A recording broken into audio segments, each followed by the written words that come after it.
enthusiastic about Hillary Warren Clinton as our We're on standby for Hillary Clinton, the Democratic presidential candidate, expected to speak in Manchester, New Hampshire.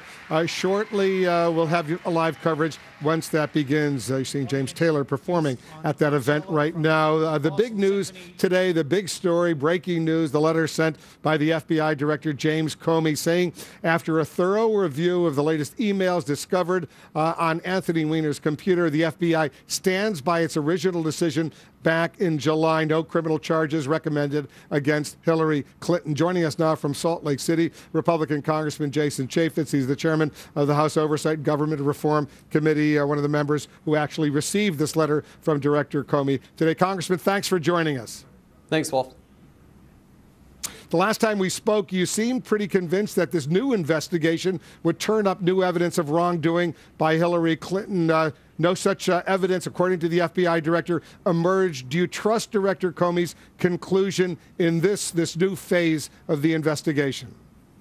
Well, there may be new evidence, but the idea that he's not going to prosecute, I wholly understand, and I'm if that's his conclusion, I'm glad he communicated it. But obviously, 10 days ago or so, when they said, hey, we are looking at this information, they had reopened what they were looking at, then, we're all left with, wow, would you do that so close to an election unless you had something that was of real substance? And so, one of the most memorable elections we've ever had, it still begs a lot of questions that still need to be answered.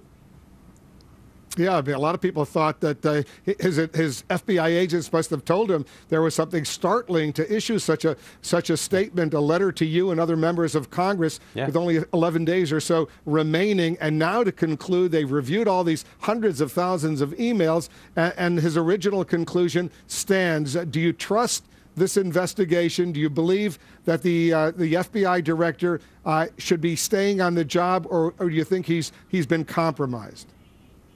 I've never suggested that he's been compromised. It begs a lot of questions that I think we need to answer long term, no matter who wins this election. Because we got to understand, there was reference in the FBI documents about a quid pro quo. We need to understand that. The FBI director back in July gave about 12 minutes of very stunning statements about how careless Hillary Clinton was with classified material. How is it that classified material migrated to an unclassified setting? And still to this day, we learn more and more about the idea that Hillary Clinton gave classified or access to classified information to people who had no security clearances. So there's a lot of things that we still need to figure out. And we also don't know what's going on with his probe or investigation of the Clinton Foundation. And Bob Goodlatte and I, Bob Goodlatte, the chairman of the House Judiciary Committee, and I also sent a request to look at did Hillary Clinton lie under oath when she provided testimony to Congress? That they haven't answered as well. So I could go on and on for another half hour, Wolf. We got a lot of questions that need to be answered. So basically, how do you think the Trump campaign should react, Congressman, to this latest development, which basically says, at least as far as the FBI is concerned, the case against Hillary Clinton and her email server is closed?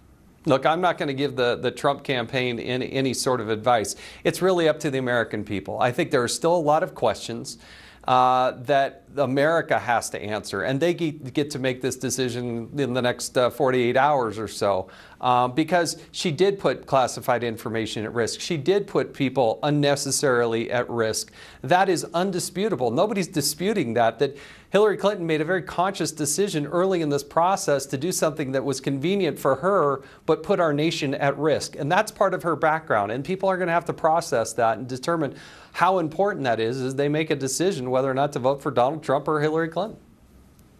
Yeah, the FBI director said in his testimony to Congress she was extremely careless in the way she dealt with her email, that private server. But he also concluded that there was no intent to deal with classified information in an illegal way, if you will. And as a result, he said no reputable prosecutor would go forward and prosecute Hillary Clinton in this case. But that's a question. I understand. You don't accept that, right?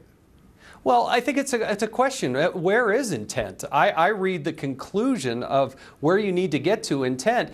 I believe the statute says if you have the intention of storing classified information in a non-secure setting, that's enough to violate the statute. And certainly the Department of Justice has prosecuted other people for far less than what is talked about here. And while we're talking about just Hillary Clinton, let's remember you've got other people from Uba Abedin to Cheryl Mills to Heather Samuelson that had to have immunity agreements put in place. If this is truly closed, I think Hillary Clinton should look people in the eye and look into the camera and say, don't plead the fifth, no more immunity agreements, go to Congress in a bipartisan way and let us question them. Let's get to the answer to this, because it is one scary thing for people in our intelligence services, in our military, to suggest that, well, if you don't have the intention of giving this information to the Russians or the Chinese, go ahead and take home the classified information. Go ahead and put it on your home brew server. Are you kidding me? That puts people's lives in jeopardy. So where is the level of intent that you need to get to so that the FBI can prosecute it? They prosecuted for far less than Hillary Clinton did. We'll continue this conversation down the road. Congressman Chaffetz, thanks for joining us. Thanks, Wolf. Coming up, Battleground America by the numbers for Trump's path to 270 electoral votes. He must clinch either North Carolina or Pennsylvania. The final fight for the swing states, that's next.